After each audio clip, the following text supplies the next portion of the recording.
Hey, Ramboking World Entertainment, and you've probably heard this by now and at least seen the little clip that they put out, but Disney and Galaxy's Edge have finally decided, it's only taken them 6 years, to bring in Luke Skywalker. That's right, the one person you'd think would have been there from the very beginning. They're only now, 6 years later, bringing him in, and they announced it by showing this clip that a lot of people, you only got a very brief glimpse of them from the side, and people went, is that a woman? Do they have a woman playing Luke Skywalker? Don't know, but now they have officially confirmed that yes, Luke Skywalker is coming back to Galaxy's Edge. Well, coming to for the first time ever. However, yes, there is a massive however. Don't get your hopes up, because number one, he's only coming to the park in Florida, so California is getting screwed over again, I believe. And two, and this is the most important part, it's for a limited time only. So he's not a full-time addition to the park. That's right, it's taken them 6 years to bring the franchise face into the park, and it's only going to be there for basically a month. Yeah. So let's have a look at this that goes over this. And you can see the full article yourself over on that park place if you want. So it says, Disneyland is once again getting exclusive Star Wars content, and this time it's what fans have wanted from the start. Luke Skywalker in Star Wars Galaxy's Edge. But don't get too excited. This isn't a permanent addition. Instead, Disney is only allowing Luke to appear at Disneyland for a limited time as part of the Season of the Force event.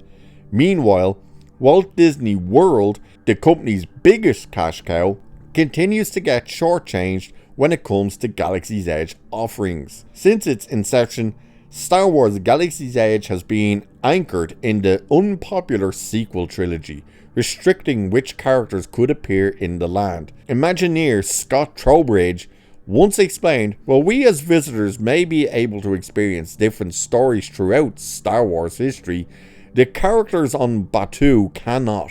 They will remain in their specific story and timeline and won't interact with other characters or stories that would not be appropriate for them, i.e.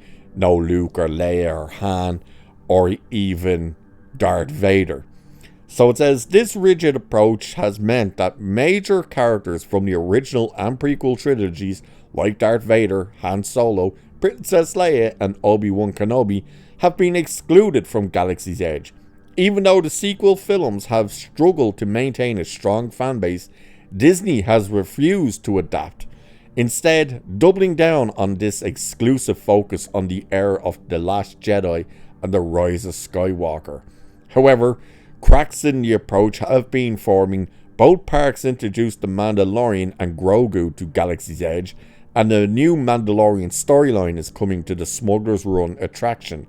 But since the Mandalorian always keeps his helmet on and Grogu's species ages slowly, this could be explained away as the two characters continue on into the sequel trilogy. Disneyland has also introduced Boba Fett, Fennec Shand, Ahsoka Thanos, Chopper and Sabine, all characters that exist outside the sequel trilogy's timeline, i.e. they're trying to get money. Oh, let's get the characters people want to spend money on. So then this happens. Oh, actually, I got that wrong. It's not Disneyland in Florida that's getting Luke and excluding California. It's only California that's getting Luke, not Florida.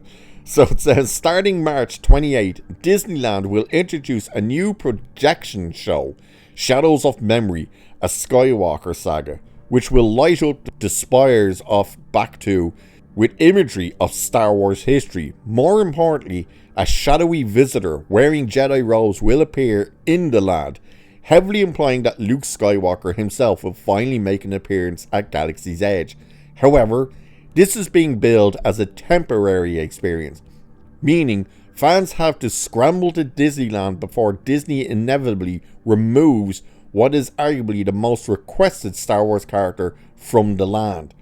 This follows a pattern where Disneyland gets Galaxy's Edge exclusives while Walt Disney World gets nothing. As mentioned before, California has already seen appearances from Boba Fett, Fennec, Ahsoka, Harris, Chopper, and Sabine, none of whom have ever set foot in Florida's version of Batuu. Now, with Luke Skywalker being relegated to Disneyland as part of a seasonal event, it's clearer than ever that Disney is unwilling to give fans what they actually want in any meaningful or permanent way. And it goes on and talks about this. Again, you can see the full article at that park place.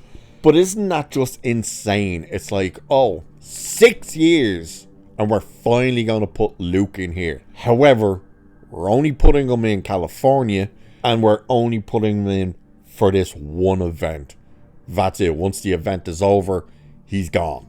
And the biggest way people went, is this Luke, is because not just the robes and stuff, it's because the way they interact with R2. R2 is there in the video clip, and they turn and put their hand on R2, and yada yada yada. It's crazy to think that this thing that they call Star Wars, and it's a park attraction, doesn't have Star Wars in it. Like, that's the biggest takeaway.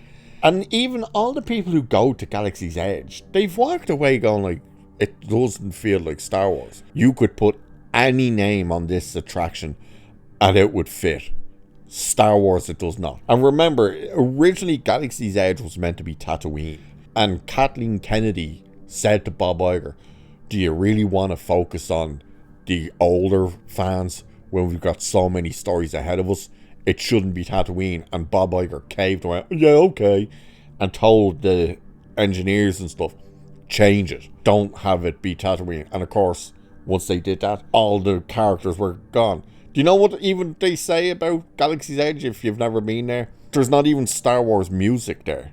When you walk in, when you initially go into like the archway into it, there's a tiny bit of John Williams music playing. A tiny bit. But once you're actually in the park, there's no music playing. That's Star Wars. That's John Williams Star Wars. And they're like, you're meant to be in Star Wars Land, and they don't even have Star Wars music playing. And then people say, you go over to the Harry Potter experience in Universal, and the Harry Potter music is playing throughout the whole bloody place. And they're like, you get fully immersed in Harry Potter. And here you go into Galaxy's Edge, and you're like, what is this? Where's Star Wars? You couldn't even buy anything with Luke Skywalker on it, or Darth Vader, or Han Solo, or Leia. You couldn't even buy merchandise with those characters on it. The fundamental characters of Star Wars, and they're non-existent at this park. And now they're going, now we're going to finally give you at least one of them, but for a limited time only, and only in California. What a stupid thing to do. They really do not know what they had when they bought this franchise. They literally took up the Star Wars playbook, scrumpled it up, and threw it into the trash and went, now we're in control.